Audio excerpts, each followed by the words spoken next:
भगवान श्री कृष्ण के वचनों को सुनकर अर्जुन ने पूछा, हे पुरुषोत्तम, आपने जिन ब्रह्म, अध्यात्म, कर्म, अधिभूत और अधिदेव की बात कही वे क्या है?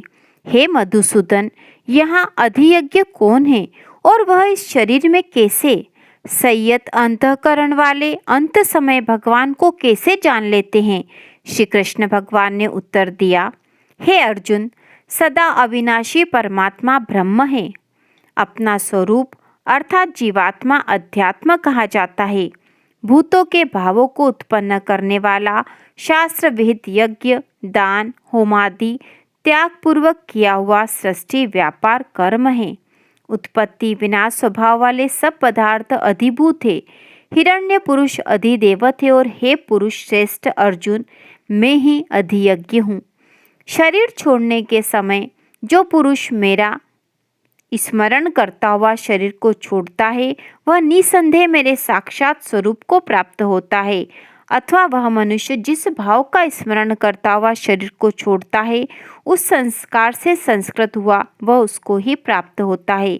इसलिए तू सब समय निरंतर मेरा ही चिंतन कर और युद्ध भी कर। इस प्रकार मुझ में ही मन और बुद्धि को लगाए रखने से मुझको ही प्राप्त होगा, इसमें कुछ भी संदेह नहीं।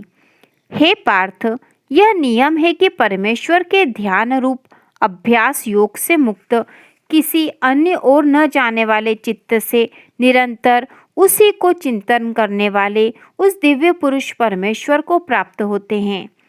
जो मनुष्य सर्वज्ञ अनादि अंतर्यामी होकर प्राणियों के शुभाशुभ कर्मों द्वारा उनका नियंत्रण रखने वाले, सूक्ष्म से भी अति सूक्ष्म चराचर जगत को धारण करने वाले, वाणी और मन से अगोचर सूर्य सदस्य नित्य चेतन अव्यक्त प्रकृति से उत्कृष्ट परमात्मा का स्मरण करता है, वह भक्ति युक्त पुरुष समाधि के निरंतर अभ्यास के कारण अंत काल में भी बोहों के बीच में सुषुम्ना द्वारा स्थापित कर निश्चल मन से उसका स्मरण करता है, उस दिव्य स्वरूप परमेश्वर को प्राप्त होता है।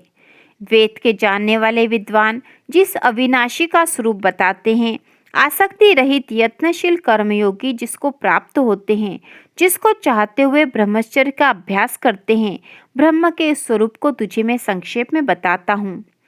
हे अर्जुन, शरीर में विषयों के प्रवेश करने के इन दरवाजों को बंद अर्थात इंद्रियों के विषयों से हटाकर और मन को हृदय में रोककर अपने प्राणवायु को बोहों के बीच में स्थापित कर मनोनिरोध रूप स्थिरता को प्राप्त हुआ जो मनुष्य एक वर्ण रूप ओम के लक्ष्य रूप मुझको चिंतन करता हुआ शरीर को छोड़ता है, वह सर्वश्रेष्ठ गति को प्राप्त करता है। हे अर्जुन, जो पुरुष एक चित्त हो परमेश्वर का ध्यान करता है, उस सदा समाधिस्थ कर्मयोगी मनुष्य को मैं सदा सुलभ हूँ। वे परम सिद्ध महात्मा मुझे प्राप्त होकर फिर से दुख के घर क्षणभंगुर जन्म के चक्कर में नहीं फंसते हैं। हे अर्जुन, ब्रह्मलोक से लेकर भूतलोक पर्यंत सब लोग ऐसे हैं कि इनमें पहुंचा हुआ मनुष्य फिर जन्म लेता है, परंतु जो पुरुष मुझ ईश्वर को प्राप्त कर लेता उसका फिर जन्म नहीं होता। दिन रात के परिणाम को जानने वाले जानते हैं, ब्रह्मा का दिन 1000 चतुर्युगों के बराबर होता है और इतनी ही रात्रि है। मनुष्यों का एक वर्ष देवताओं का एक अहोरात्र कहलाता है, ऐसे 12,000 वर्षों की चतुर्युगी कहलाती है। यही ब्रह्म का एक दिन है। ऐसे दिनों के 100 वर्षों की ब्रह्म की आयु है, अर्थात ब्रह्म भी इस प्रकार शांत है। सब पुरुष भूत ब्रह्म के इस दिन के आरंभ होते ही प्रकट हो जाते हैं और रात्रि के प्रारंभ होते ही उसमें लीन हो जाते हैं। हे अर्जुन, यही प्रकट और अप्रकट होता रहता है, परंतु उस अव्यक्त प्रकृति से श्रेष्ठ जो दूसरा नित्य अव्यक्त है, वह सर्वश्रेष्ठ चैतन्यों के व्यक्त एवं अव्यक्त होने पर भी नष्ट नहीं होता। उस अव्यक्त अक्षर को परम गति कहते हैं। वही मैं सर्वश्रेष्ठ गंतव्य स्थान हूँ, जिसको प्राप्त होकर फिर जन्म के चक्कर में नहीं फंसते हैं।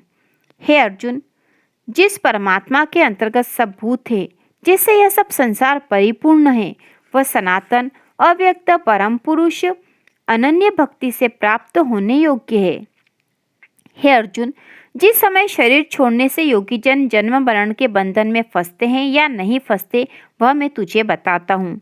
प्रातःकाल सूर्योदय के समय दिन शुक्ल पक्ष उत्तरायण के 6 मास माघ से लेकर इनमें शरीर छोड़ने वाले ब्रह्मवेत्ता कर्म सन्यासी परब्रह्म को प्राप्त होते हैं, फिर नहीं जन्मते।